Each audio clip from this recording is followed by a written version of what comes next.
성도 여러분, 안녕하셨습니까? 이 아침 하나님의 귀하신 은혜가 또한 성령의 충만하심이 우리 모든 분들과 함께 하시기를 간절히 축원합니다. 만나의 아침 새벽 기도로 시작하겠습니다. 하늘에 계신 아버지 하나님 감사합니다.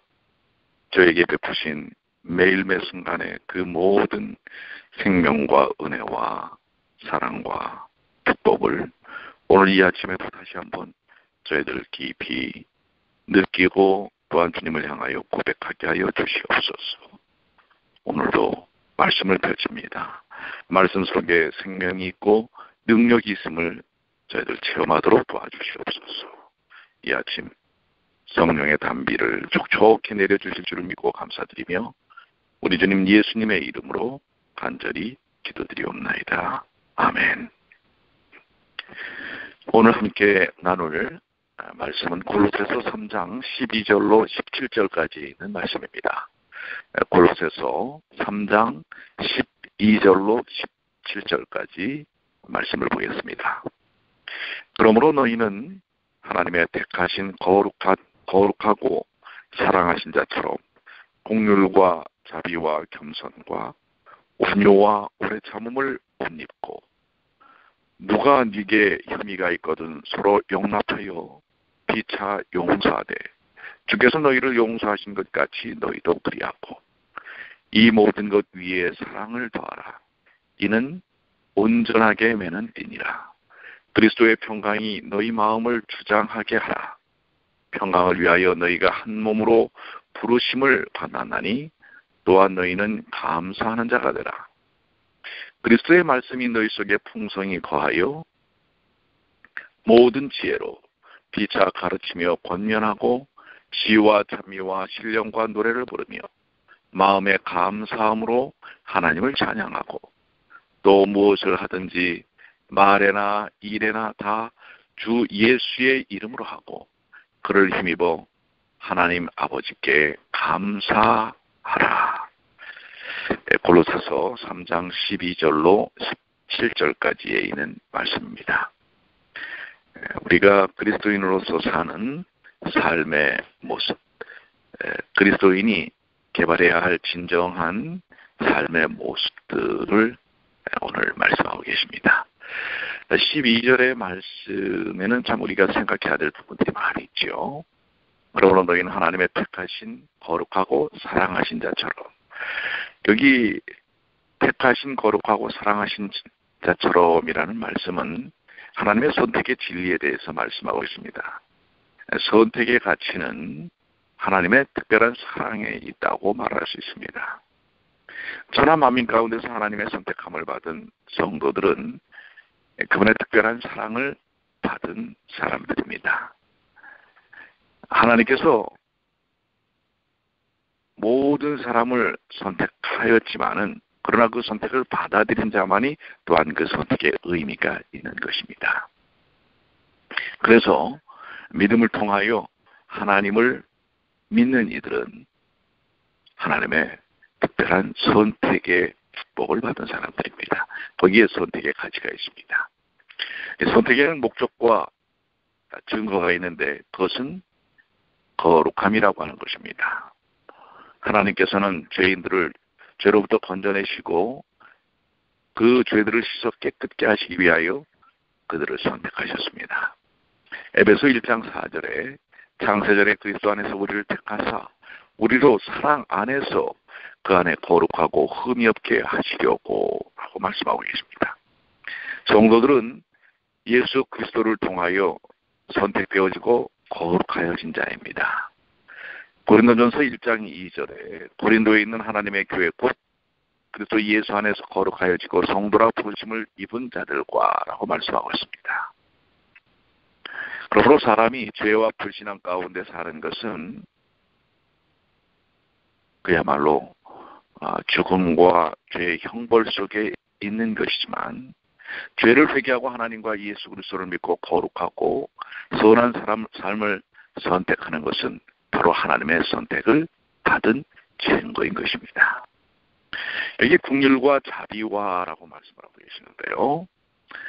하나님의 택하신 거룩하고 사랑하는 자들이 마땅히 갖춰야 할 인격에 대한 부분들이 있습니다. 인격과 덕은 먼저 국률과 자비라고 하는 것입니다. 국률이라는 원어는 오이 크티르무라는 말인데요. 국률의 심정이라는 말입니다. 국률과 자비는 비슷한 의미를 갖고 있는데요. 국률과 자비는 멸시, 학대, 회방, 악행과 반대되는 말입니다. 그것은 죄인들을 향하신 하나님의 심정입니다. 하나님께서는 죄를 향해서는 그렇지 않아도 죄인들을 향해서는 긍휼과 자비가 풍성하신 것입니다. 죄인들을 참으로 하나님은 긍휼히 불쌍히 여기셨습니다. 그리하여 사람들이 평화롭고 안전하고 사랑이 넘치고 건강하게 살기를 원하시는 것입니다. 그런데 죄로 인해 이 땅에 많은 사람들은 고통스럽고 불행한 일들이 많습니다. 거기에는 미움과 싸움과 갈등이 있고 협박과 부타와 폭행이 있고 인신매매와 집단 따돌림이 있고 배신과 비참한 전쟁들이 있습니다. 또 천연적인 재난들도 있습니다. 가뭄, 홍수, 태풍, 폭설, 지진, 화산, 해일 등 말입니다. 이런 것이 아니라도 사람은 늙고 병들고 마침내 죽고 맙니다. 죄의 값은 실로 큰 불행입니다. 긍휼과 자비는 이런 불행스러운 일을 안고 사는 죄인들을 향하신 하나님의 뜨거운 사랑의 심정입니다. 이것은 그분의 백성이 받아야 할 하나님의 은혜와 축복에 대한 하나님의 심정인 것입니다. 또한 우리도 이러한 주님의 심정을 가지고 이웃을 향해 긍휼과 자비의 심정을 가져야 합니다. 우리는 죄로 인해 하나님의 저주를 받은 이 지구 위에서 죄의 결과로 고생과 불행을 안고 살고 있는 이웃들을 바라보면서 그들을 불쌍히 여기는 그러한 사람들이 되어야 할 것입니다. 계속해서 겸손과 온유를 옷 입으라고 얘기합니다. 겸손과 온유는 긍휼과 자비의 심정을 가진 사람들에게서 볼 수 있는 덕입니다. 겸손과 온유는 교만, 높은 마음, 자랑, 과장, 이웃에 대한 멸시와 거친 말과 마음에 반대되는 그러한 말인 것입니다. 성경은 교만을 마귀의 죄라고 말하고 있습니다. 교만은 패망의 선봉이요 거만한 마음은 넘어짐의 앞잡이라고 잠언 16장 18절에 말씀하고 있습니다. 교만은 사람이 자신이 하나님 앞에서 흙으로 지음을 받은 피조물인 것을 잊어버린 데서 생긴 어리석은 죄악입니다. 사람은 자신을 바로 알 때 겸손해질 수 있습니다. 아브라함은 하나님 앞에서 자신을 티끌과 같은 나라고 표현하고 있습니다. 사람은 완전하지 않고 실수와 부족이 많은 존재입니다. 완전히 정직하고 선하고 진실한 사람은 없습니다. 사람의 마음속에는 악과 거짓이 있어서 때때로 그것이 나타납니다. 그러므로 사람은 자신을 높이거나 자기 지혜를 신뢰하지 말아야 합니다. 사람은 자신의 부족과 연약을 깨닫고 겸손해야 합니다. 죄성과 연약성을 많이 가진 인간은 그렇게 존귀하면서 내던져진 인생들이었습니다. 심지어는 그래서 이사야 41장 14절은 지렁이 같은 너 야고바라고 불려지기도 했던 것입니다. 그러기에 우리는 겸손과 온유로 예수 그리스도께서 우리에게 주신 그 사랑을 통해 아름다운 덕을 드러내야 할 것입니다. 예수께서는 친히 나는 마음이 온유하고 겸손하니 나의 멍에를 메고 내게 배우라고 말씀하셨습니다. 우리는 예수님을 통해서 계속해서 배워야 합니다. 우리 자신이 어떤 존재였고 또 어떠한 삶을 살아야 할지를 예수님을 통해서 배워야 할 것입니다. 바로 예수님께서 보여주신 겸손입니다. 우리 자신을 내세우고 드러낼 것은 아무것도 없다고 하는 것을 우리는 기억해야 할 것입니다. 오늘날 우리는 교회에서 특별히 직분을 가지면 가질수록 겸손과 온유로 단장하여야 할 것입니다. 오래 참음을 옷 입고라고 본문은 말씀하고 있습니다. 오래 참음은 조급함과 반대됩니다. 조급한 사람은 자기 마음과 감정을 억제하지 못합니다.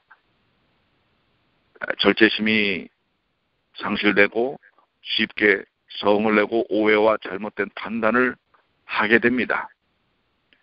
그러나 오래 참는 자는 모든 일을 깊이 생각하고 신중하고 진지하게 처리합니다. 또 비록 자기에게 잘못을 행한 자들에게 대해서도 그들이 바른 생각과 깨달음을 가질 때까지 기다려주는 여유를 가질 것입니다. 이 땅에 완전한 사람은 없습니다. 상대방의 잘못은 아마도 과거의 나의 잘못이었을 수 있습니다. 또 미래의 나의 잘못일 수도 있는 것입니다. 인간의 부족과 연약과 악함을 생각한다면 성급하게 남을 정죄하고 격노할 것은 없는 것입니다. 오늘 이 12절에 있는 말씀을 통해서 우리는 긍휼과 자비, 겸손과 온유, 오래 참매 그리스도인들이 드러내야 할 품성과 덕에 대해서 다시 한번 깊이 예수님을 통해 배우고 또한 익혀야 할 부분이라고 생각이 됩니다. 13절입니다. 누가 네게 혐의가 있거든 서로 용납하여 피차 용서하되 주께서 너희를 용서하신 것 같이 너희도 그리하라. 여기 혐의라는 말은 불평거리, 원망거리를 뜻합니다. 그러니까 혐의가 있거든이라고 하는 것은 우리 주변에 불평거리가 있고 원망거리가 있다는 얘기입니다. 그런 일들이 있을 때 우리는 용서한다는 것, 상대방이 이러한 자신의 잘못을 인정하고 사과할 때 그것을 없는 것처럼 간주해주는 행위인 것입니다. 자신의 잘못을 인정치 않는 자를 용서한다면 그것은 도덕적 혼란을 초래할 수도 있습니다. 마태복음 18장 15절로 17절에 내 형제가 죄를 범하거든 가서 너와 그 사람과만 상대하여 번거하라. 만일 들으면 내가 내 형제를 얻은 것이요 만일 듣지 않거든 한두 사람을 데리고 와서 두세 증인의 입으로 말마다 증참케 하라. 만일 그들의 말도 듣지 않거든 교회의 말하고 교회의 말도 듣지 않거든 이방인과 같이 여기라 라고 말씀하고 있습니다.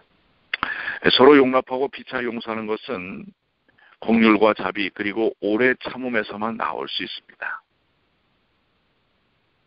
우리가 긍휼과 오래 참는 마음을 가지고 있을 때 다른 사람들을 용납하고 용서할 수 있는 것입니다.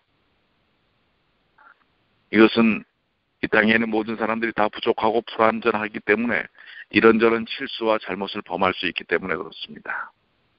그렇기 때문에 첫째는 그들을 용납하고 용서하는 일이 필요합니다.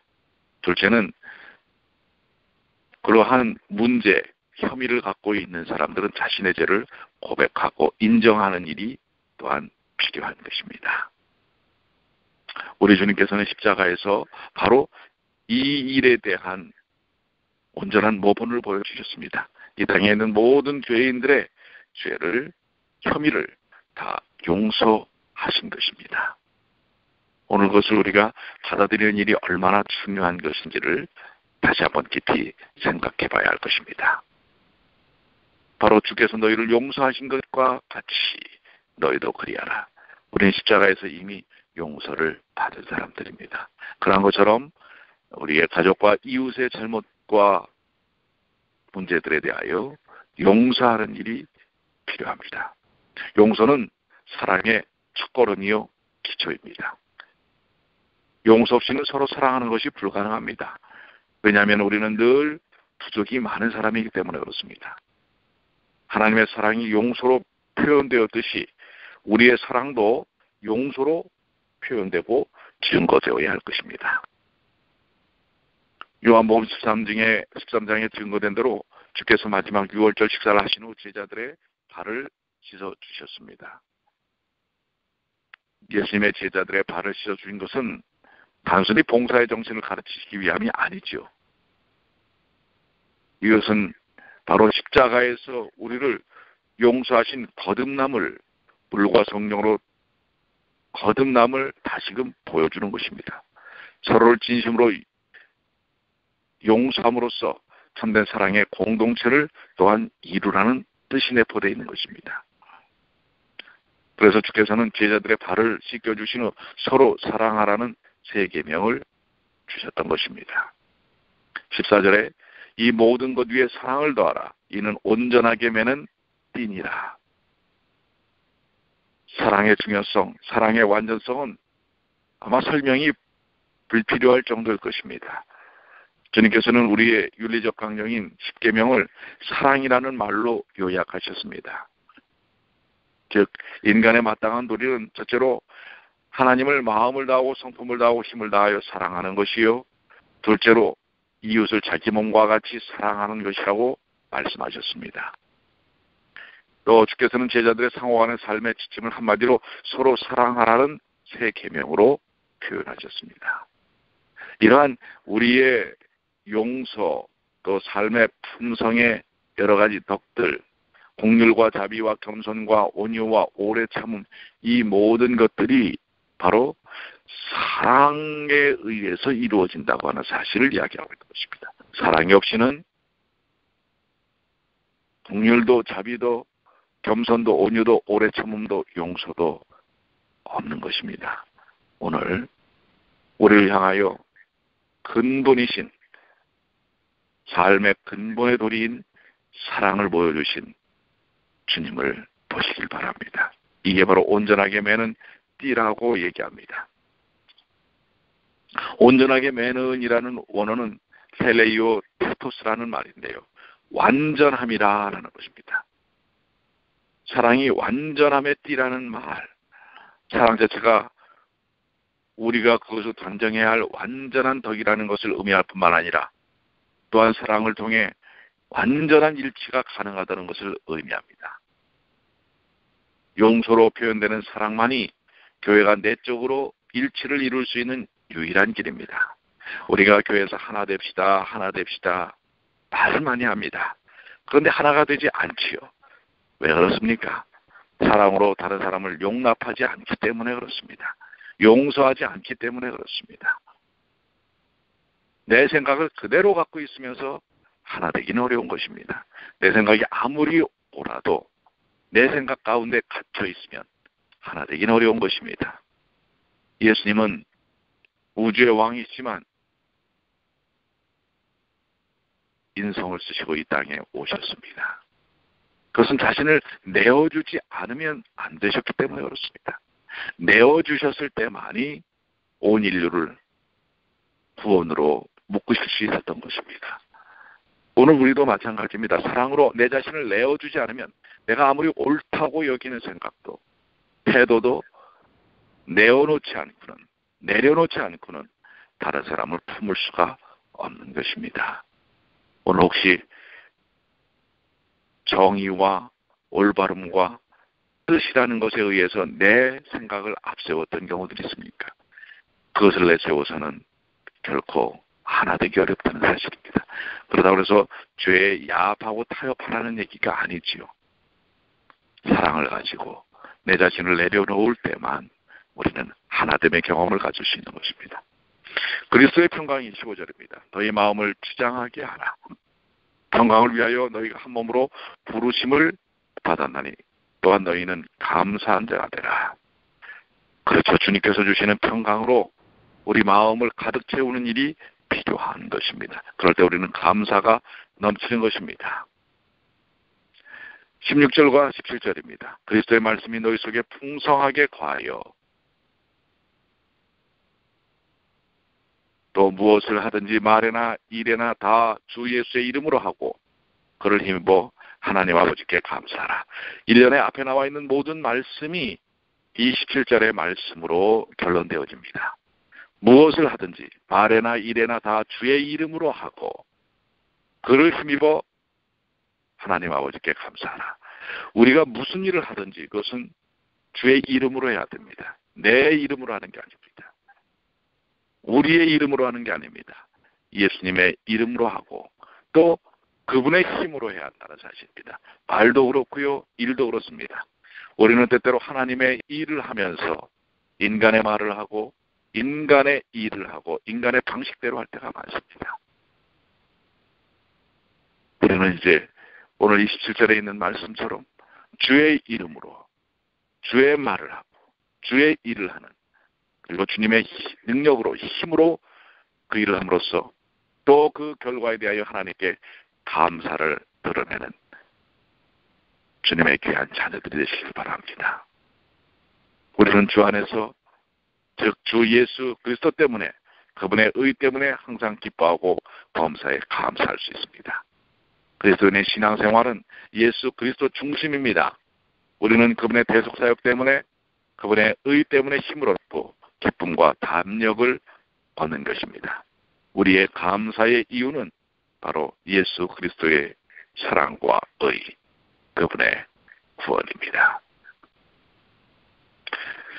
오늘도 주님의 귀하신 은혜 속에서 말을 하든지 일을 하든지 주님의 이름으로 하시고요, 그분의 능력을 힘입어 하나님께 감사를 드리는 생애를 사시는 주님의 귀한 자녀들이 되시기를 간절히 축원합니다. 기도하시겠습니다.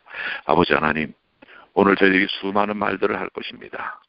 또한 어떤 일들을 할 것입니다. 그 모든 것들을 주의 이름으로 할 수 있도록 도와주시옵소서. 먹고 사는 일도 주의 이름으로 할 수 있도록 도와주시옵소서. 그리고 그 힘의 근원이 우리 주님인 것을 잊지 않게 하여 주시고, 그로 인하여 우리 가운데 경험되어지는 주님의 평강을 통해 하나님께 감사드리도록 도와주시옵소서. 우리의 삶이 그리스도의 말씀과 그리스도의 은혜로 가득 채워질 수 있도록 도와주시옵소서. 오늘 이 아침의 말씀들로 인하여 이미 저에게 충만케 하심을 감사합니다. 오늘 하루 주님의 능력으로 살겠사오니 인도하여 주시옵소서. 육신적으로 곤고함 가운데 있는 주의 자녀들에게 하나님의 말씀의 능력으로 치유와 회복을 경험케 하여 주시고, 연약함 가운데 있는 이들에게 그리스도를 바라봄으로 그리스도의 품성을 경험케 하여 주시옵소서. 오늘 하루도 주님 안에서 살게 하여 주시옵소서. 그리 인도하실 줄을 믿고 감사드리며 사랑과 자비가 많으신 우리 주님 예수님의 이름으로 간절히 기도드리옵나이다. 아멘.